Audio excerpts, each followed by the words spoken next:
The diagonal of a rectangle ABCD intersect at O। Diagonal है rectangle ABCD की, एक rectangle है ABCD, उसके जो डायगोनल है O पर इंटरसेक्ट कर रहे हैं। If BOC is equal to 44, यदि BOC 44 है, फाइंड OAD, तो OAD को फाइंड करना है। तो पहले एक रेक्टेंगल बना लेते हैं हम। ये हमारा रेक्टेंगल है, इसे हमने नाम दे दिया ABCD, ये दे दिया। ये दोनों इस रेक्टेंगल के डायगोनल हो गए। ये इंटरसेक्टिंग पॉइंट है, तो इसे हमने O नाम दे दिया। अब ये दिया है BOC, यानी कि BOC, ये वाला ये दिया है हमें कितना, 44 डिग्री। और पूछा क्या है हमसे, OAD, OAD ये वाला एंगल हमसे पूछा है इन्होंने। तो अब हम देखते हैं। तो ये हमारा गिवन हो गया, यहाँ पे लिख देंगे given angle BOC is equal to 44 degree. अब हम इसे सॉल्व करते हैं। अगर हमारा ये 44 है तो वर्टिकली अपोजिट से ये भी एंगल 44 हो जाएगा, तो हम यहाँ पे लिख सकते हैं angle AOD is equal to angle BOC is equal to 44। मतलब ये एंगल इसके बराबर होगा। क्यों होगा, वर्टिकली अपोजिट से, वर्टिकली अपोजिट एंगल है। अब ये हमारा 44 हो गया, चाहिए हमें ये है। तो हमें एक चीज पता है, ये हमारा आइसोसेलेस ट्रायंगल बन गया। यहाँ से आइसोसेलेस ट्रायंगल की दो साइड सेम होती हैं, तो ये डायगोनल है, एक दूसरे को बाइसेक्ट कर रहे हैं, तो ये और ये इक्वल होंगे। तो हमारा जब आइसोसेलेस ट्रायंगल की एक प्रॉपर्टी होती है कि आइसोसेलेस ट्रायंगल के बेस एंगल जो होते हैं वो कैसे होते हैं, सेम होते हैं।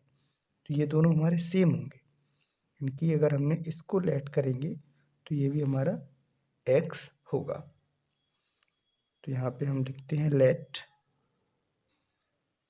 एंगल OAD, ये वाला angle OAD is equal to x। ये x है तो हमारा ये भी x होगा, ODA। तो हम लिखेंगे angle ODA is equal to angle OAD is equal to x। अब ये क्यों होंगे, आइसोसेलेस ट्रायंगल की प्रॉपर्टी होगी। यहाँ पे लिखेंगे property of isosceles triangle, property of isosceles triangle.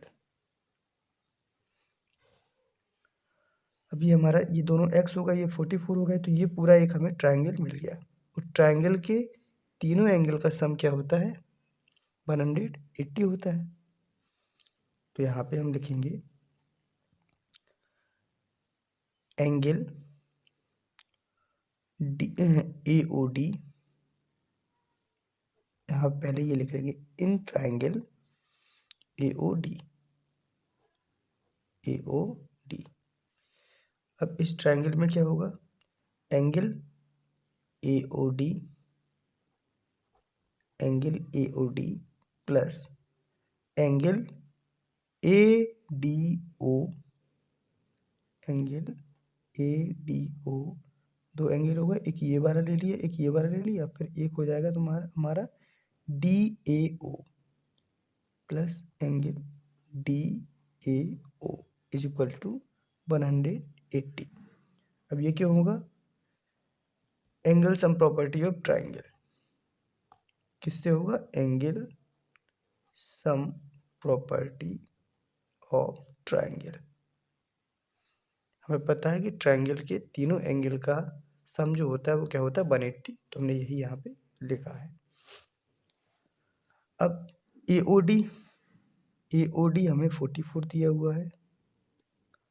अब ADO x है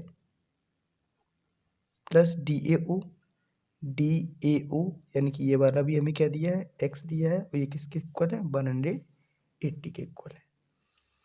तो यहाँ पे x क्या हो जाएगा, 2x इक्वल टू 180, ये 44 इक्वल के उस साइड जाएगा तो माइनस में हो जाएगा। तो 2x इक्वल टू 180 में से हम 44 को क्या करेंगे, सब्ट्रैक्ट कर देंगे, तो हमें क्या मिलेगा, 136। अब x इक्वल टू क्या हो जाएगा, 136, और 2 मल्टीप्लाई में इस साइड है, इस साइड आएगा तो डिवाइड में हो जाएगा, 2 से इसको डिवाइड कर देंगे तो हमें क्या मिलेगा, 68। अब एंगल x को ही हमने क्या माना था, एंगल OAD ये वाला x ही तो माना था, तो ये हमारा एंगल निकल आया, x ही निकल आया हमारा। तो यहाँ से हम लिख सकते हैं angle OAD is equal to 68 degree, और यही हमें इसमें दिखाना था इस क्वेश्चन में। तो क्वेश्चन नंबर 11